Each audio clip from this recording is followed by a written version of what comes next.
So we're going to look at what the derivative of a function is at a point, try to find out if a function is differentiable at a point or on its domain, and we'll look at examples of how derivatives can model rates of change in the physical, natural, and social sciences. And then we'll look at what the derivative actually tells us about a function. The derivative pulls out important characteristics of the function, as we'll see. We'll look at the second derivative and how you might graph the derivative of a function if you know the function itself, or at least the graph of that original function. Okay, so we'll start with a series of problems. Sorry. Okay. Oh. There. Each of these problems we'll step it out as a different solution, but as it turns out, what we'll see is that the process for each of those problems will be the same. So the original problem is sort of a geometric problem where we have a curve and we have a point on the curve, and we'd like to find the slope of the line tangent to the curve at that point. Well, the problem that we have so far with this mathematical problem is that the only way we really know how to find the slope of a line is to find 2 points on the line and measure delta y divided by delta x, right? The rise over the run. And so far, the way the problem is stated, we only know 1 point on this particular tangent line. So as an example, let's look at the curve y equals x squared and the point 2, 4. Okay? The problem is that we don't know how to find the slope of a line if all we know is that it goes through 1 point. So what can we do here? Well, instead of taking a tangent line, which, by the way, we don't have a good definition for in the first place, let us take instead a secant line. That is, let's take a point which goes through the point that we're worried about, 2, 4, and some other point nearby. In this case, the point 3, 9. Okay, that's a secant line. Goes through the curve twice, the particular point we're interested in, and one other point. And now we do have 2 points, and so we can measure the slope of this line. What is the slope of this line? Well, it's the rise divided by the run. The run is 1, so that should be easy to divide by. What is the slope here? 5. Good. Okay, now is this the slope of the tangent line? Well, no. Obviously, the line that I've drawn is not the tangent line. But it's pretty close, so whatever the tangent line is, its slope should be close to 5. But let me try to be a little bit closer here and instead take the point 2.5, 6.25. I went ahead and squared 2.5 for you. Can you now find the slope of this line? You have to divide by something besides 1, so be careful. What is the slope here? Rise divided by run. What's the rise? 2.5? How about 4.5? The rise is 2.25. The run is 0.5. 2.25 divided by 0.5 is the same as 2.25 times 2, because 0.5 is a half. And so the answer you get is 4.5. Make sense? Now, is 4.5 the slope of the line tangent to the curve? No, 4.5 is the slope of this secant line. But whatever the slope of the line tangent to the curve is, its slope should be pretty close to 4.5. Let me pick something closer to the point 2, 4. I'll take the point 2.1, 4.41. Okay. Now, delta x is 0.1. And divided by 0.1 is the same as multiplying by 10. So given that, and what you can see delta y is, what's the slope of this secant line? 4.1, right? Delta y is 0.41. Delta x is 0.1. The quotient is 4.1. Is 4.1 the slope of the line tangent to the curve? No, but it looks like the slope of the line tangent to the curve should be close to 4.1. Let me pick a point that's even closer. So close that I can't even draw them on the same screen without overlapping.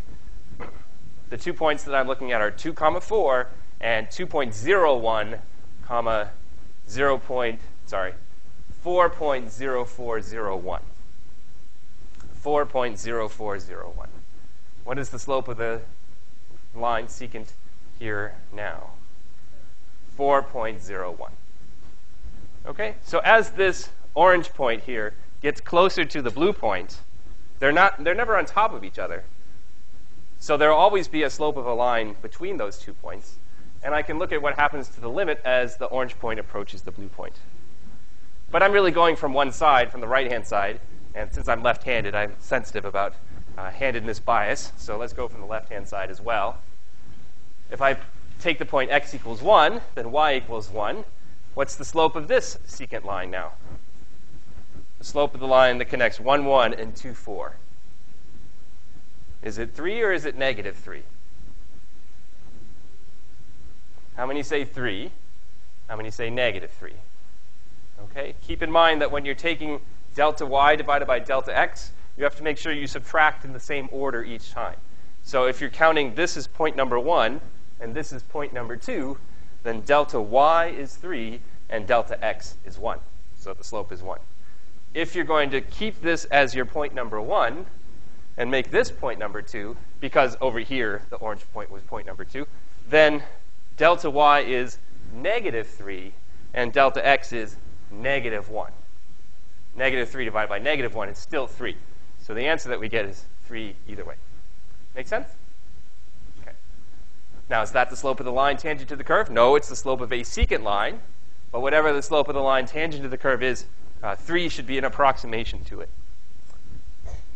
Okay, well, let me take a point closer on the left, 1.5 comma 2.25.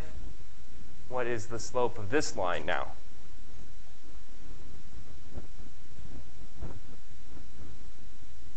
Oh, the camera can't see me when I'm over there behind the board.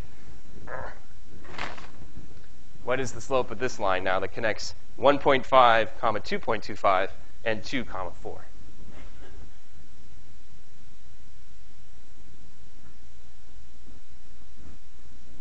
Okay. Well, we need delta y divided by delta x. Delta x is, again, 0.5. What's delta y? 1.75, right? The difference between 4 and 2.25. So we divide 1.75 by 0.5. It's the same as multiplying 1.75 times 2, which is, survey says, 3.5. OK. So is 3.5 the slope of the line tangent to the curve? No. But 3.5 is an approximation because the tangent line that I've drawn is an approximation. I'm sorry, the secant line that I have drawn is an approximation to the tangent line that I want. OK, well, let me move this even closer. Now I have the point 1.9, comma 3.61. So delta x is 0.1. Delta y, the difference between 4 and 3.61. I know it's really early to do arithmetic on a Monday morning. So the delta y is 0.39 divided by 0.1, same as multiplying by 10. Answer is 3.9. Very good. OK, and we can move it even closer. Now the y coordinate of the second point is 3.9601. Delta x is 0.01. Subtract those and compute the slope, and you get 3.99. So either from the right or from the left, we can take a point and draw the secant line connecting the fixed point 2 comma 4 to that point. And we can measure the slope of that line and get an approximation to the slope of the tangent line. So where are all these things converging? As we move towards the blue point from the right, what does it look like the slopes are approaching?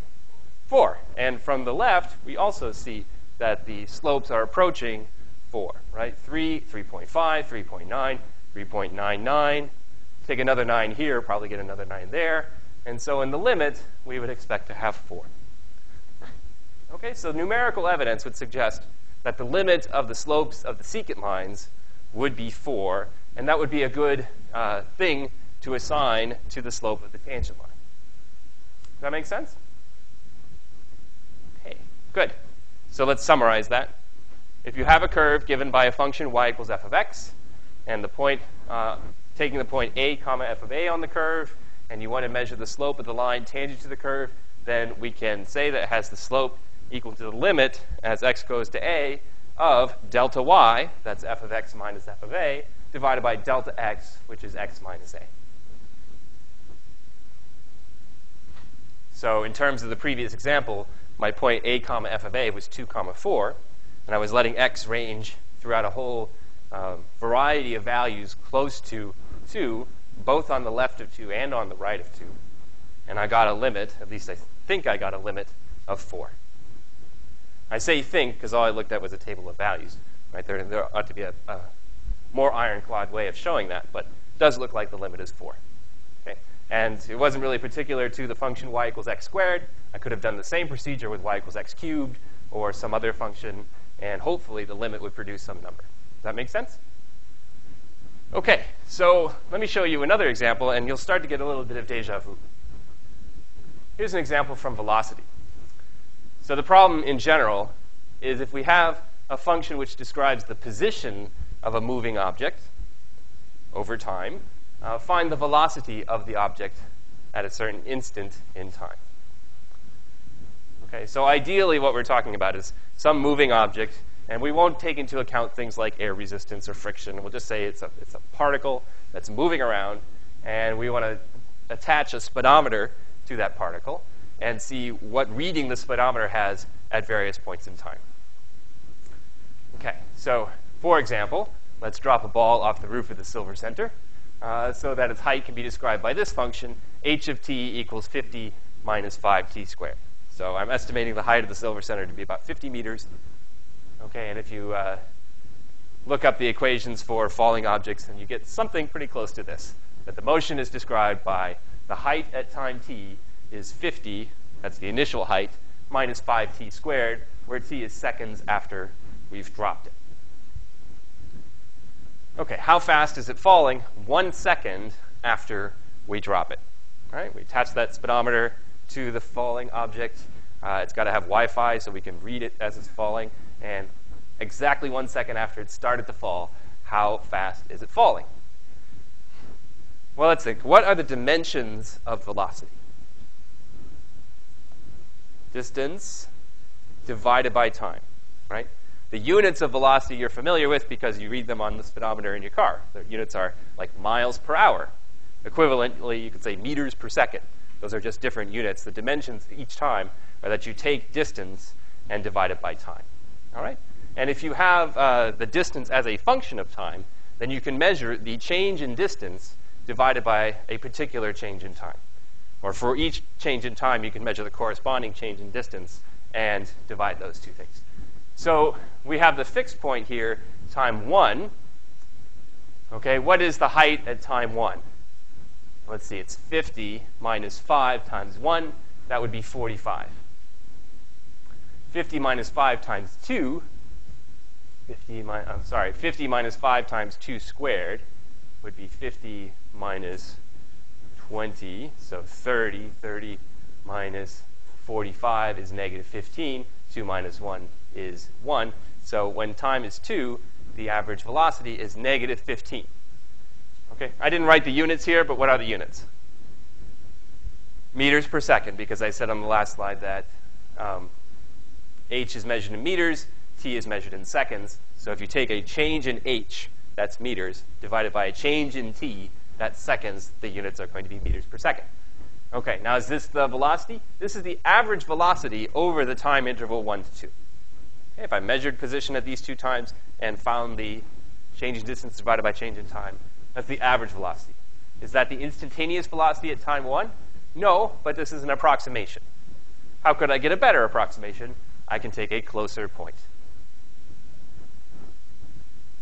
Okay, take a closer point in time. So instead of the interval 1 to 2, I'm thinking about the interval 1 to 1.5.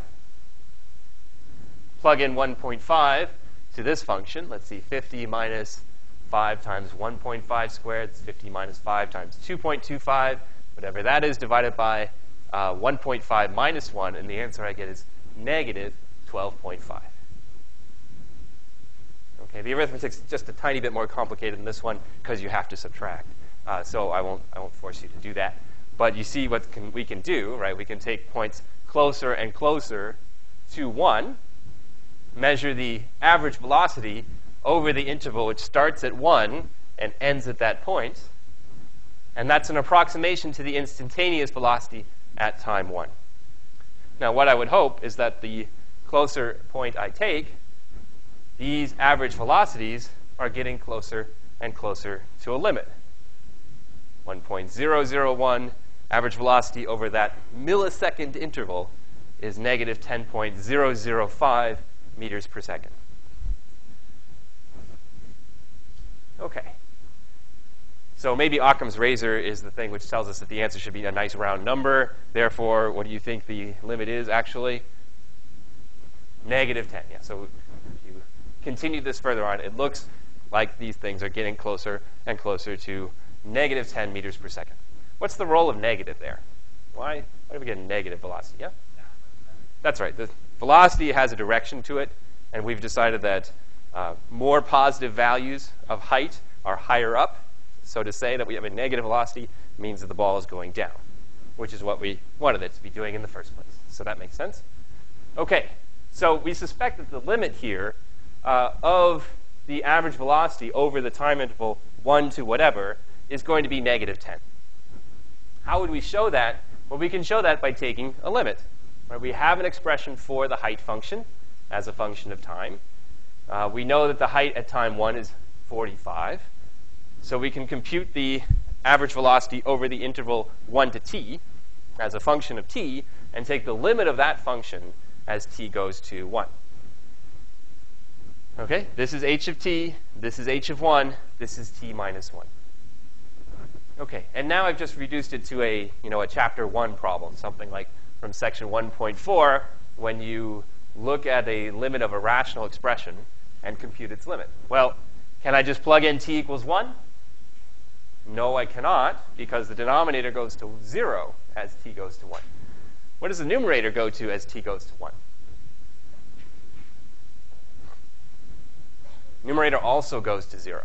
Okay, so this fraction has a numerator tending to 0 and a denominator tending to 0. And this is one of those indeterminate limits. Does that mean the limit doesn't exist? It means we don't know yet. Okay, how can we figure it out? Let's play around with this expression and see if there's some cancellation we can make which will allow us to determine whether this limit exists. Well, take the 50 minus 45 and you get 5.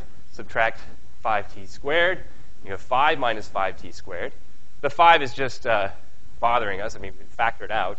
And then the 1 minus t squared factors as 1 minus t times 1 plus t. And what do we see here? Well, the t minus 1 that goes to 0, which is causing all the trouble in the first place, has a corresponding factor of 1 minus t up here in the numerator. So I can cancel these out. Cancel them exactly? Well, no, there's a negative difference between these two factors. Okay? But that's really not the problem. What's nice is that I can get rid of the t minus 1 along with the 1 minus t, picking up a factor of minus 1. So the minus 1 times the 5, I can pull that out of the limit. Doesn't have any bearing on the actual computation of the limit. And I'm left with the limit as t goes to 1 of 1 plus t. But that's just a polynomial. And we know how to compute limits of polynomials. You just plug in. So all I have to do is plug in t equals 1, and I get 2. And so the limit would be negative 5 times 2, which is negative 10.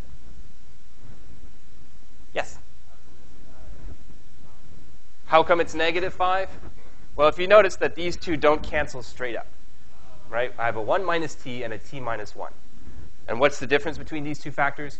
One is the opposite of the other. So when I cancel, I pick up a factor of minus 1. Take that minus 1 and that 5, bring them out to the front. Okay. Other questions about that computation? Super. Okay. So graphically, what's going on? Well, we have the height as a function of time. There it goes. We have a fixed point, which instead of 1, 45, I will call t naught, h of t naught.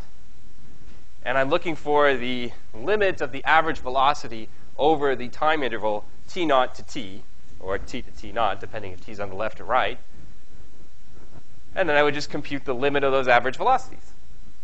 Another perspective is, instead of to take t and let it approach t naught, I can look at the difference between t and t naught and let it go to 0. And if I do that limit, instead of writing h of t minus h of t naught, I'll write h of t naught plus delta t minus h of t naught. And instead of dividing by t minus t naught, I'll divide by delta t. Okay, these are the exact same limits.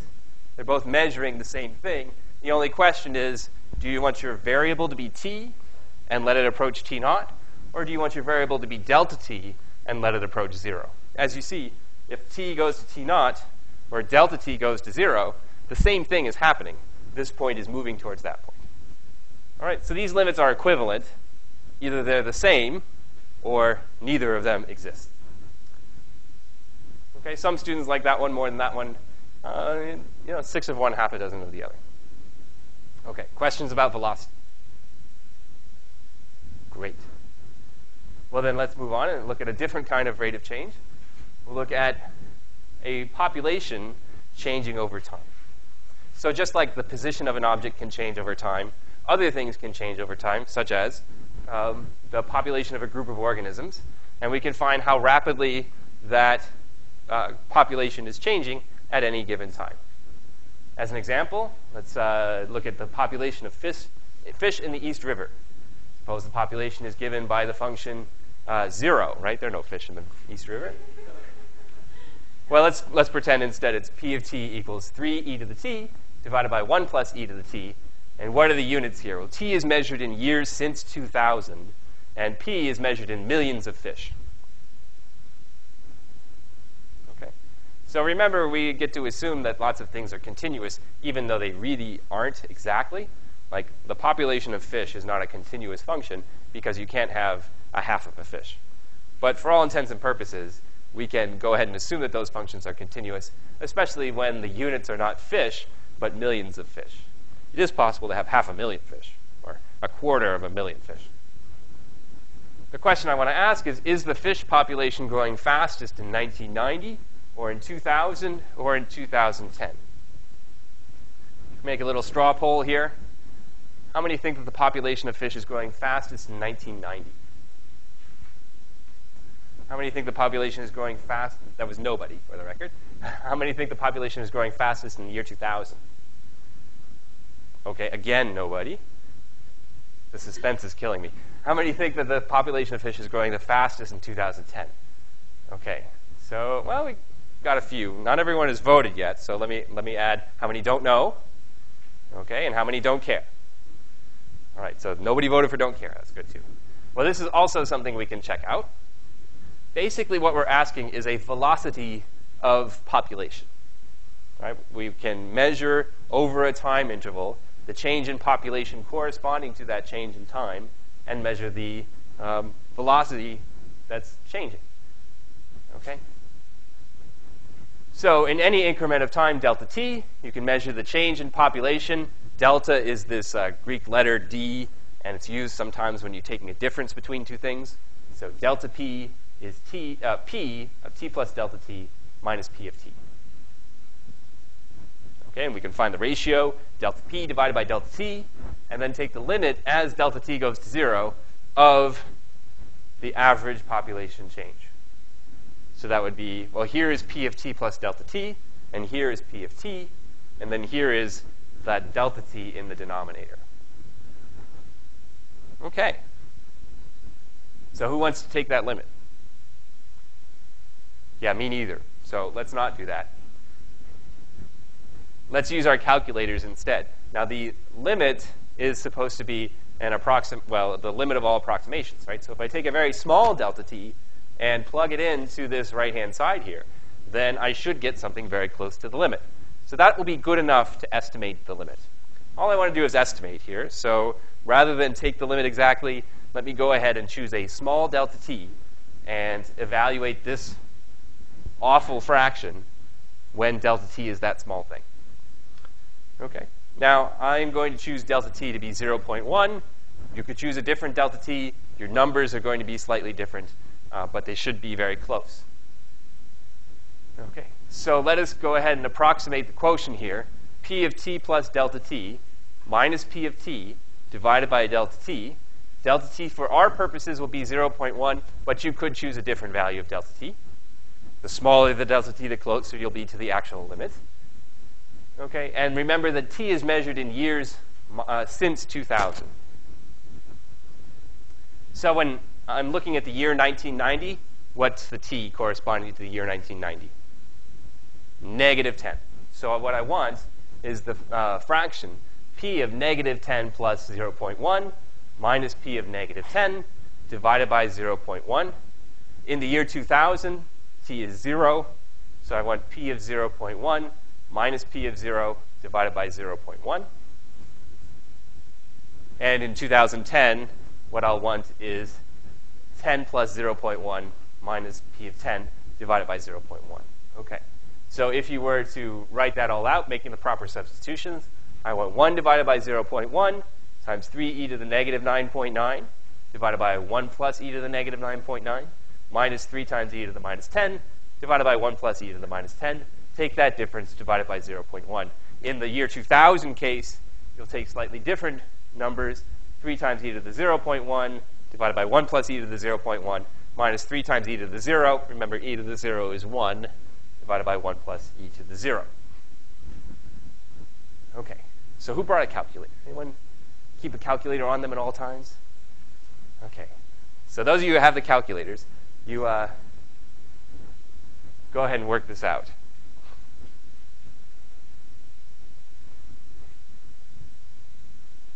And those of us that don't will twiddle our thumbs for a second.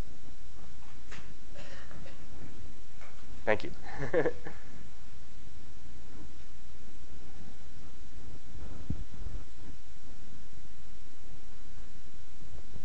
Actually, let me speed this up again. Calculator jocks, raise your hand. Let me see who's got. Okay, so if you're in the front half of the classroom, work on this first fraction here. And if you're in the back half of the classroom, work on the back, or the bottom fraction. Does that make sense? We'll do this in parallel.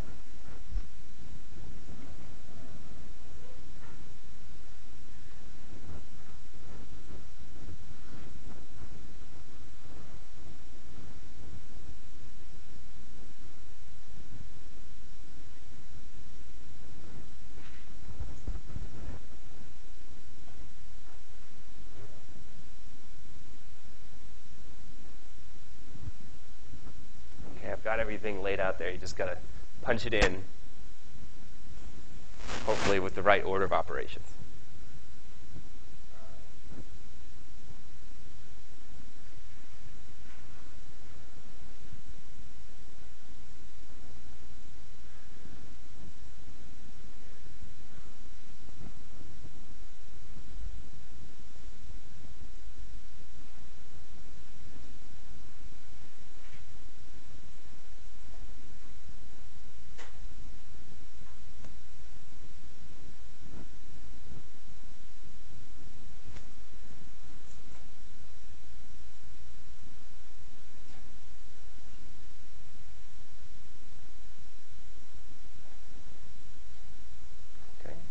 Anyone in the front get it yet?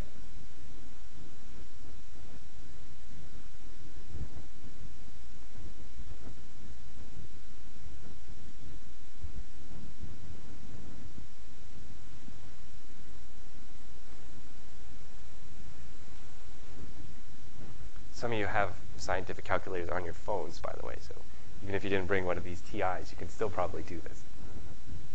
The iPhone calculator, if you look at it face up, it doesn't seem to do much, but if you turn it to the left, then it is a full scientific.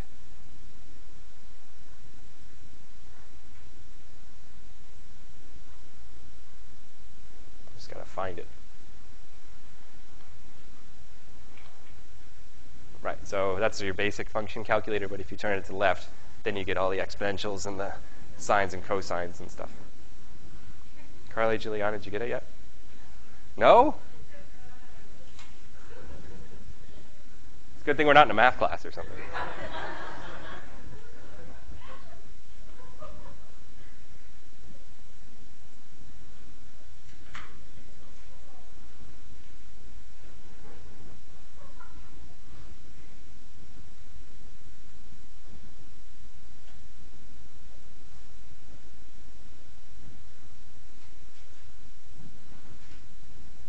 Or if your phone isn't an iPhone and you don't have that fancy calculator app, you can always go to wolframalpha.com and type it in. Actually, Google can probably compute this. If you just type in the same string of characters, it'll tell you the answer. But Wolfram Alpha will also do this kind of thing. We don't need no stinking TI.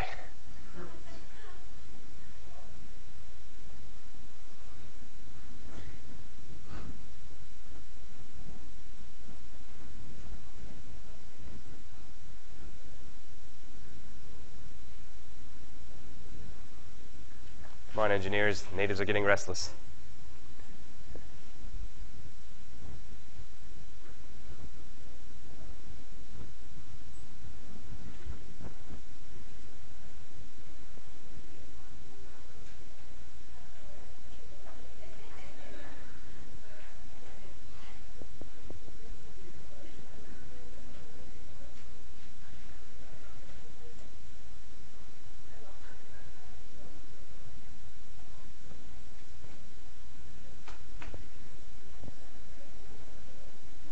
You can't find E? Let me see.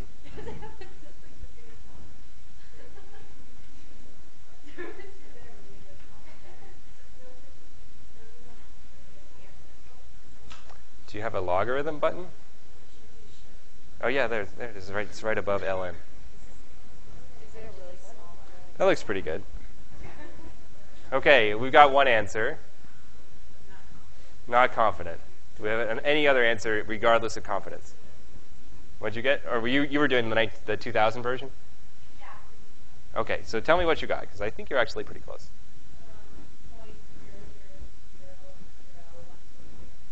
Ah, okay. 0.00143229. Yeah, not bad. Congratulations. Okay. And in the back for 2000.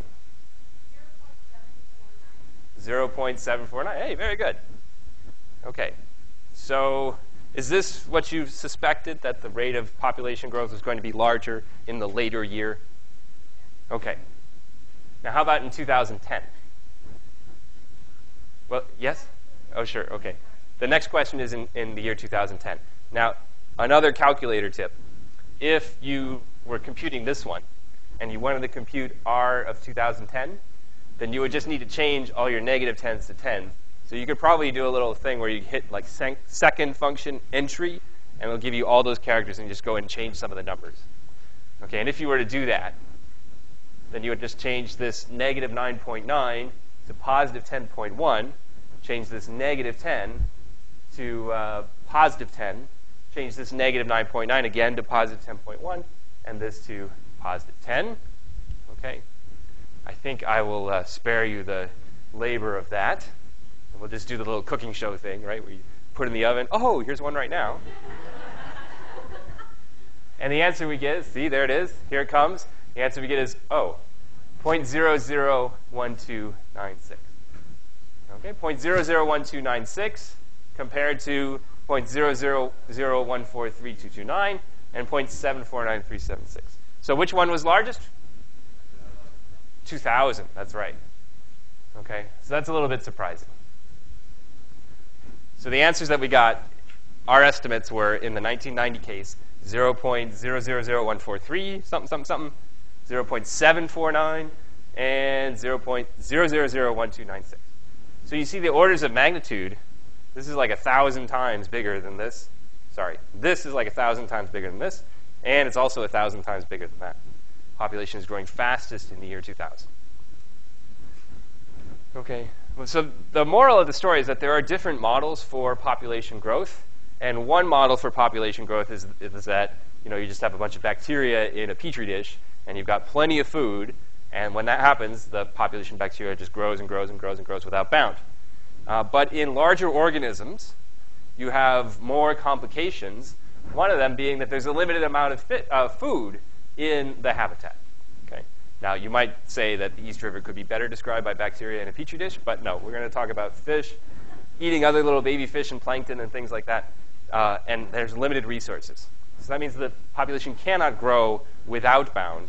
Eventually, the limited amount of resources will taper down the population. And that's exactly what happened here. Somewhere between 2000 and 2010, the river ran out of food. So in general, what's going on, we're measuring an instantaneous rate of population growth. But what we have done is similar to what we've done in the past.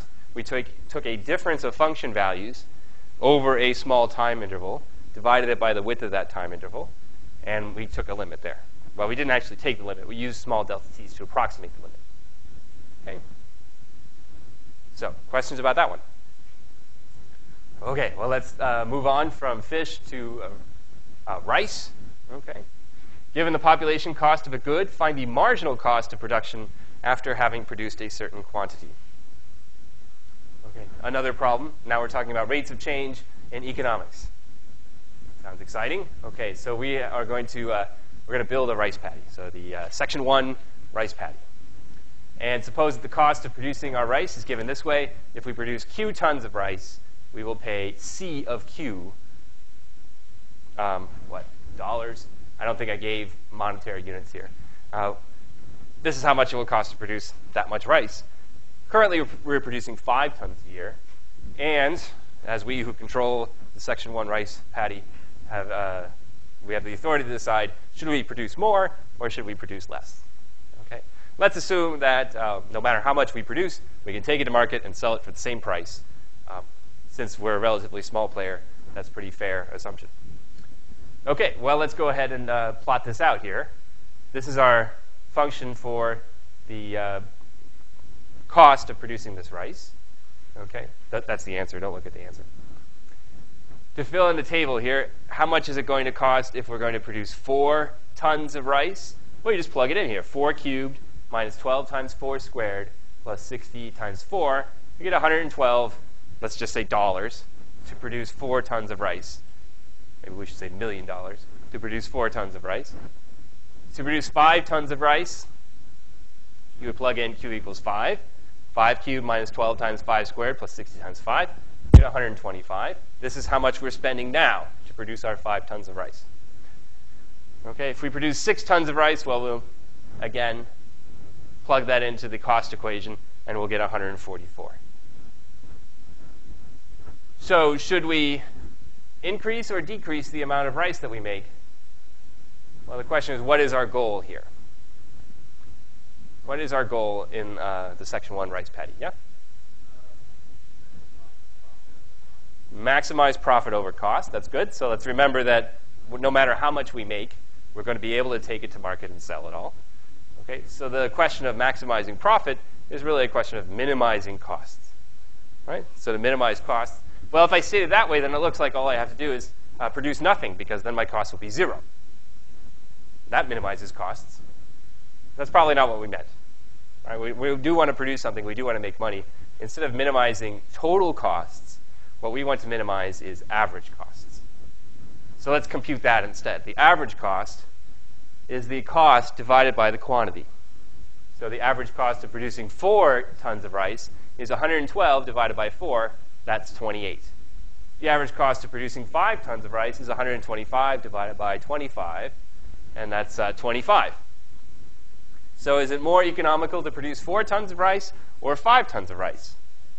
5, because the average costs are lower. These tons of rice are coming at a cheaper rate than these tons of rice. Okay, and what about if we amp up our production to 6 tons of rice?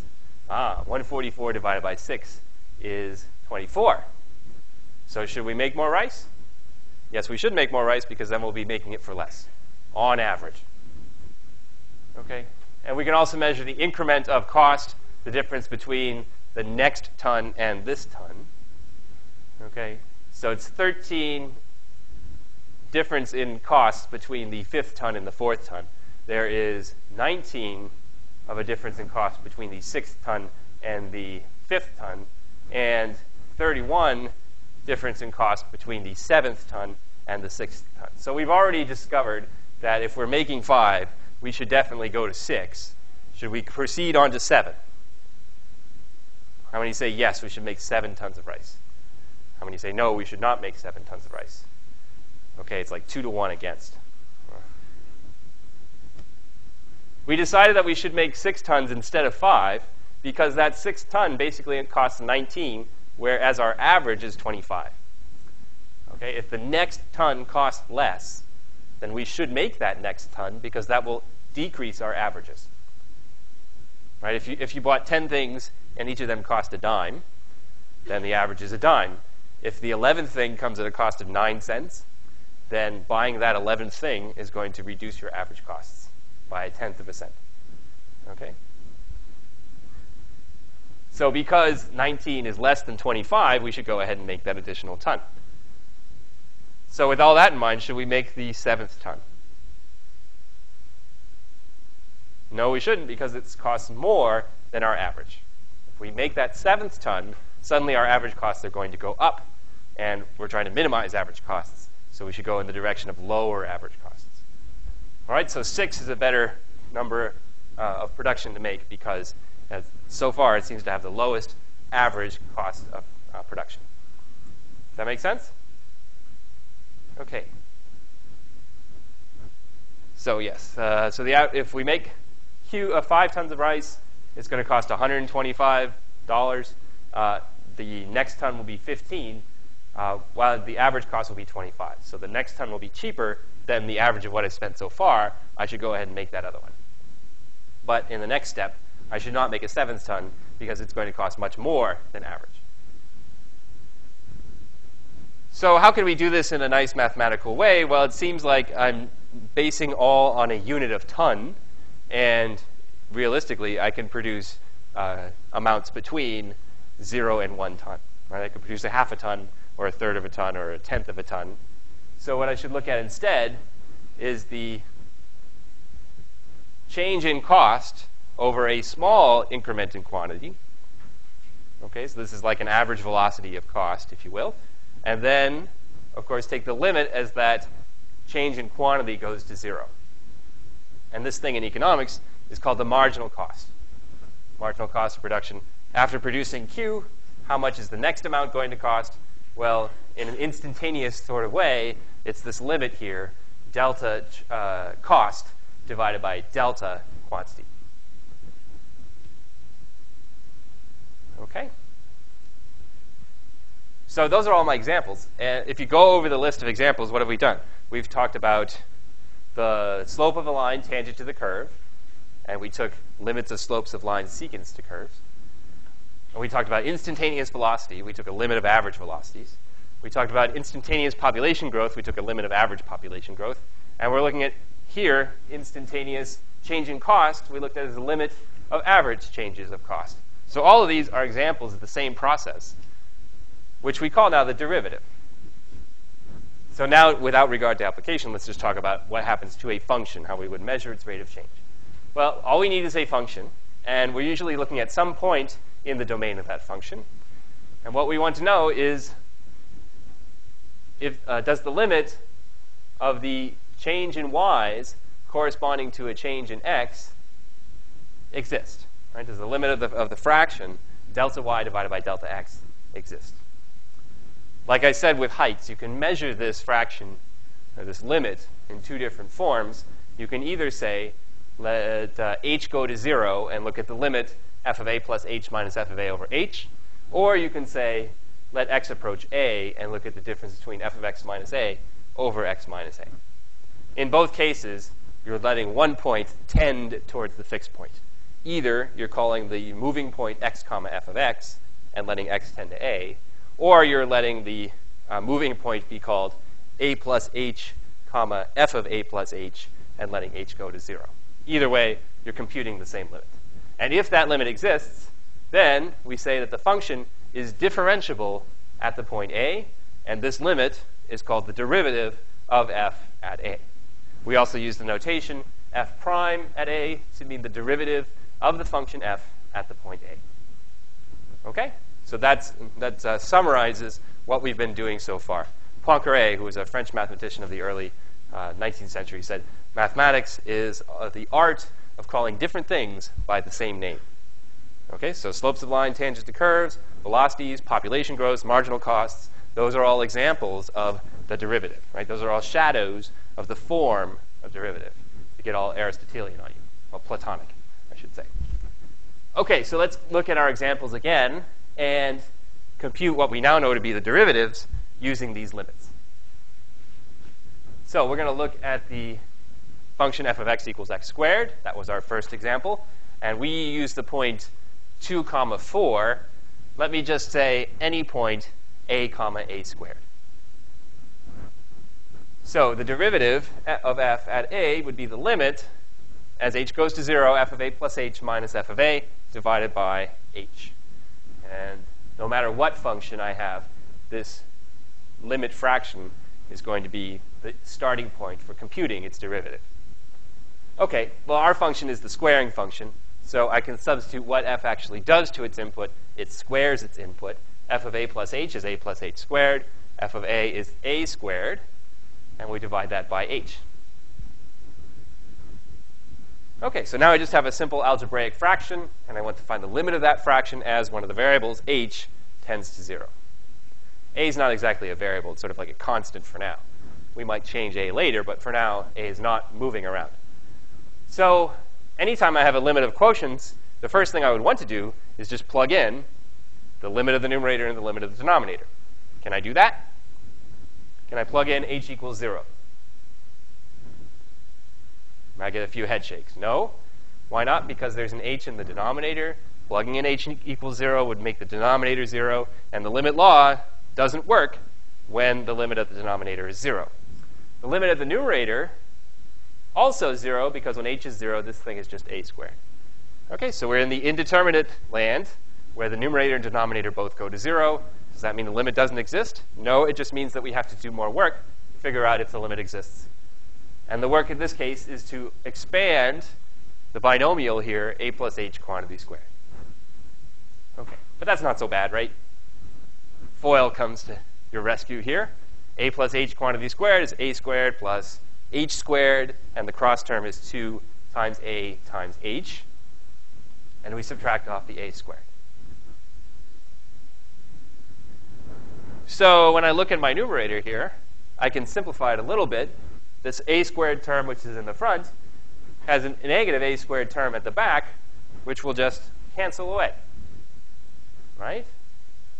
Leaving me with 2 times a times h plus h squared.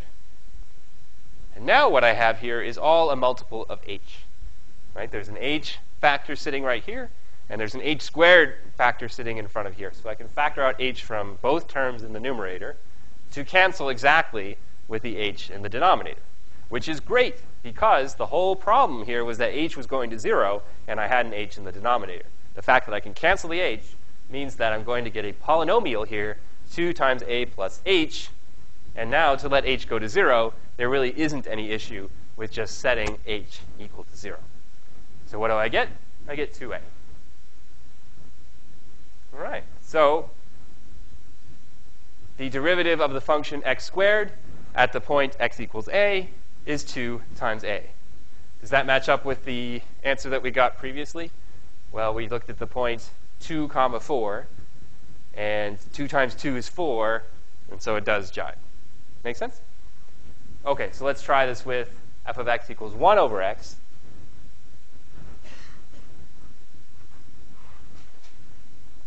Now again, we're going to use the definition to find the derivative at a specific point here. This time the point is 2.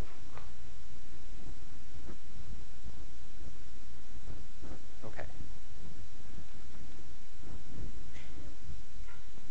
So I'll let you guys take just a few minutes to work on this one here.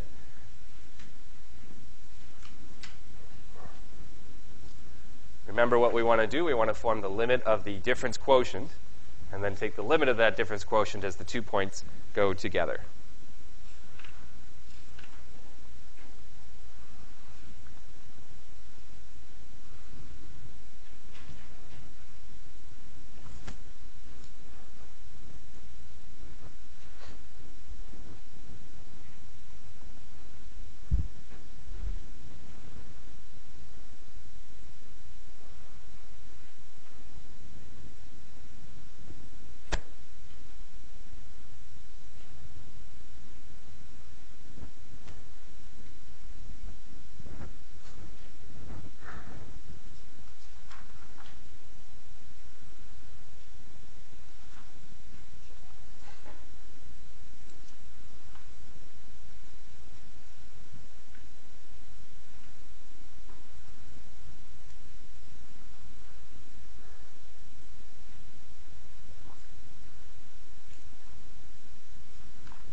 I see lots of people deep in thought. That's good.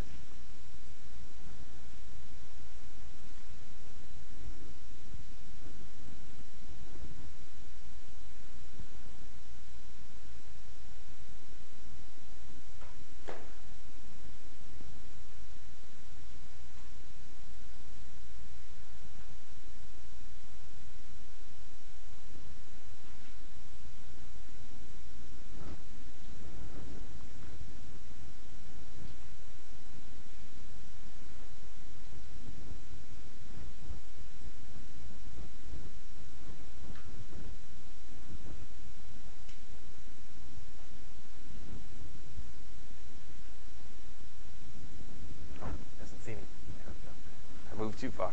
Oops, sorry. Okay, anyone get an answer?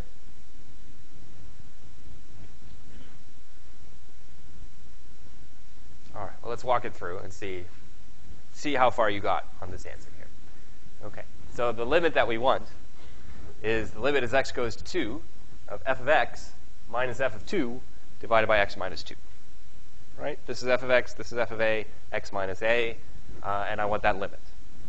That make sense? Now, what can I do here? Can I just let x be 2? No, I cannot, because then the denominator would be 0. So I have to work harder to decide whether this limit exists. The numerator also goes to 0. So let me combine those fractions. And I get 2 minus x over 2x times x minus 2. Basically, you have to combine the fractions in the numerator and then take the denominator of the numerator and combine it with the denominator down here. I get 2 minus x divided by 2x times x minus 2. OK, the 2 minus x and the x minus 2 cancel almost exactly. There's a negative 1 factor left over because 2 minus x and x minus 2 are opposites. And then the denominator is just 2x, which is great because x is going to 2, and the denominator is no longer going to 0. So the trouble was that x was going to 2. This factor was going to 0. I have taken care of that trouble.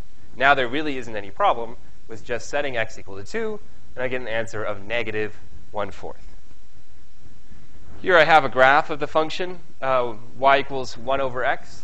And as you can see, what I was doing when I took f of x minus f of 2 over x minus 2, I'm computing the slope of this tangent line. The slope of this secant line. And then as x approaches 2, that slope of secant line turns out to approach negative 1/4. Any questions about that derivation I did? That derivation of the derivative? Yes? Why is x minus 2 in the bottom? Let's take a look. I'll go back in time, and we will look at the definition of the derivative. There are two ways to write the definition of the derivative. You can either let the limit, look at the quotient f of a plus h minus f of a over h, let h go to 0, or f of x minus f of a over x minus a, and let x tend to a. So I was using this form, where a was 2, and f was 1 over. Yeah? I just, yes, arbitrarily decided to use the second one instead of the first one. Yes? Does it matter which one you use? You see this equal sign? They are equal. So no matter which one you use, you're either going to get the same answer or you won't get an answer for either one. Would you like to see it the other way? OK, let's do it the other way. OK, so the other way is f of 2 plus h minus f of 2 over h, and we'll take the limit of that as h goes to 0. OK, f of 2 plus h is 1 over 2 plus h. F of 2 is 1 over 2, and I'm going to divide that by h. All right, limit of a quotient. Can I just let h go to 0?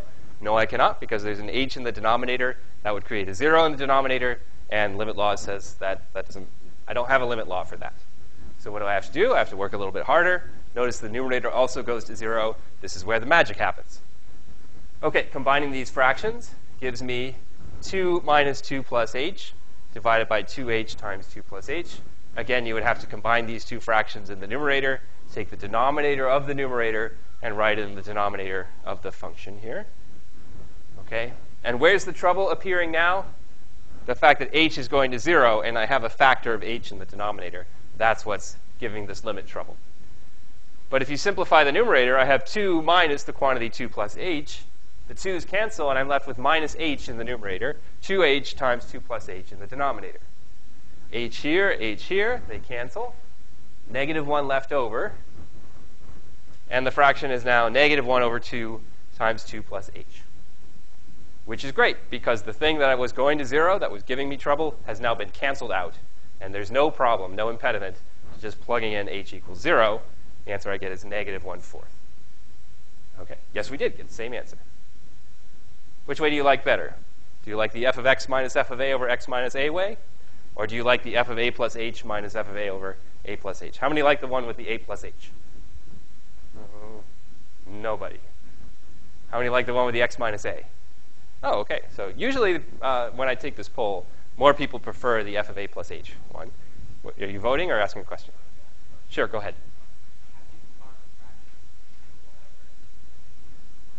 Sure, good question. How do you combine those fractions? It's not my first rodeo. Okay, so this is known as the surefire Sally rule for adding fractions. Sally was a teacher of mine. Carly knows Sally. So Carly knows how deep an influence Sally has been on me. And Sally taught me how to add fractions. The way the Sally rule works is that if you have any fraction a over b and c over d, then you cross multiply. A times b, b times c. If you're adding the fractions, you add those two cross multiples. If you're subtracting the fractions, you subtract those two cross multiples. And the denominator is the quotient, the product of the two denominators, b times d. Okay, that's often a little bit quicker than finding a common denominator and adding them together. Just cross multiply, and then if you get a factor in the numerator and a factor in the denominator, you can cancel them. But rather than finding a common denominator, just use the surefire Sally rule. Now, I did it here with f of x minus f of a over x minus a. 1 over x minus 1 over 2. I take this cross multiple here, 1 times 2. This cross multiple here, 1 times x. And I subtract those, 2 minus x. Then the denominator is x times 2, 2x. Now when I have a fraction where the numerator is another fraction, I can take the denominator of the numerator and stick it in the denominator. So it's 2 minus x over 2x times x minus 2. Okay, I saw a few hands go up. Any questions now? Okay. So like I said, Sally's a big mentor to me. Sally's the one who got me into grad school. If you guys like to see a picture of Sally, there's Sally. Paul Sally. How'd you like to have that guy as your math teacher? He's actually very warm, very caring. Once you get to know him, he doesn't treat you like a pirate. At least after the first month of class, he doesn't treat you that way. Okay, so that's the surefire Sally rule for adding the fractions, by which we could compute the derivative of the reciprocal function. Questions about any of those things? Okay, try the surefire Sally rule with the other form of the limit, f of a plus h minus f of a over h, and you'll get the same answer. Okay. So next I want to explore what the derivative of a function tells you about that function. Well, we know that we can compute the derivative at every point, right? The definition that we've been given is for the derivative of a function at a point. Well, we can take that point and vary it all over the domain of the function, and we can ask, is it differentiable at all of the points on its domain? And maybe it is differentiable at all the points on its domain, or maybe there's some points where it's not differentiable. Anyway, what we get is a new function, the derivative function, or the derivative of the function f, not at a single point, but over the domain. Okay, so what characteristics of the original function are manifested as characteristics in the derivative function? Well, what we'll learn is that if a function is decreasing on an interval, then the derivative is negative on that interval. Okay, well, asterisk. When I say negative here, I really mean non-positive. 0 is a possibility, but definitely not positive. Whoops. Likewise, I guess I don't have the words here, but if the function is increasing on an interval, its derivative will be almost always positive, possibly 0. We call that non-negative. As an example here, we have a decreasing function, 1 over x, right? Increase x, 1 over x decreases. Larger the x, the smaller the 1 over x. And the derivative we computed was a negative number. Okay, if the function is increasing, the derivative is positive, technically speaking, not negative. As an example, we did y equals x squared. Increasing function, positive derivative. Now, why is that? Well, from the two pictures, it's actually not too hard to see.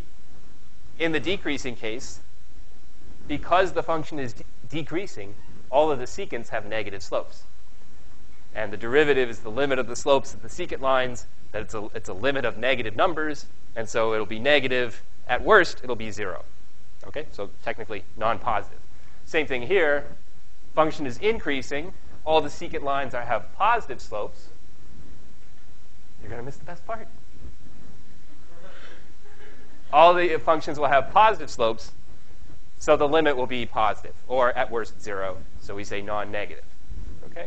So to fully state the theorem, if the function is decreasing on an interval a to b, by which we mean, if you increase x, f of x decreases. then the derivative will be less than or equal to 0 on the interval. Okay? And I just proved it in pictures, right? I drew a picture of a decreasing function. I said the secant lines are going to have negative slope because they're going downwards. And the limit of a bunch of negative things is negative, possibly 0. That is not positive. Okay? So here's the explanation of the picture proof. I have to accelerate a little bit here, but I've already said what's right here. Okay? And if we were to work it out using the symbols, we would have the difference quotient here is negative, and the derivative is a limit of stuff like this, so it will be less than, possibly equal to 0. Okay? So the difference quotient from either side is negative, so the limit is going to be less than or equal to 0. Okay. So if you want to see more about that, you can read that in the textbook, or you can read it on the full version of the slides, which I post after class. I want to move on to a few more pictures. I'll ask, so far we've learned that if a function is decreasing, it has a negative derivative. Does it go the other way? If the derivative is negative, is the function decreasing? Well, it looks like it would be true, but we don't actually have the machinery to prove this. Okay, we'll come back to this in chapter 4. But it seems to be true that if the function is decreasing, the derivative is negative. That much we know. If the function is, if the derivative is negative, then is the function decreasing? We think so. Okay. So let me skip this part. I don't want to talk about this. Let's look at places now where a function can fail to be differentiable. Here's an example of a function. I've got it graphed. It looks like if I were to give a formula to it, it would be defined piecewise. And let's imagine how the graph of the derivative would look. Well, if I use my little remote here to be a tangent line, what's the slope of the tangent line here? Positive or negative? Negative, right? You can see that it's going downward. All right? Well, how did that happen? That was pretty cool. Okay, here the tangent line is still negatively sloped. More negative or less negative than it was up here? Less negative, okay? Less negative still. And as I approach here, I'm getting a tangent line which is basically horizontal, right? Negative, less negative, less negative, less negative, and now a tangent line that's horizontal, 0 slope. And so the graph of the derivative is going to be negative, but less and less negative the closer I get to 0. How about on the right? What does the tangent line look like on the right-hand side of the graph here? Horizontal. The tangent line is horizontal. The graph of the derivative will be horizontal because the tangent lines here are the same as the graph of the function, right? If you try to find the slope of a line tangent to a line, well, okay, you get the same line, so you get the same slope. So the derivative of the function at this point will just be the slope of that line, which is, I don't know, some constant. Definitely not the constant 0, though, because this thing is going upwards. All the tangent lines will have positive slope. And so what I get is a derivative function which is discontinuous, right? And there is no value of the derivative at this point because coming from the left, I would get one answer for the candidate for the derivative. And coming from the right, I get another one. From the left, it looks like the derivative should be 0. From the right, the derivative should be something positive. Okay? So in the business, we call that a kink, because it changes its direction there. Okay, here's another example. Think now about what's happening to the tangent line. Positive or negative here? Negative. Still negative. Is it more negative or less negative now than it was up here? It's more negative, more negative, more negative still. And eventually what we get is a tangent line which looks nearly vertical. So the derivative is going to be negative, negative, negative, even more negative, and approaching a limit of minus infinity. On the right-hand side, positive derivative, right? Because I can see a upward sloping tangent line. Still positive, more positive or less positive?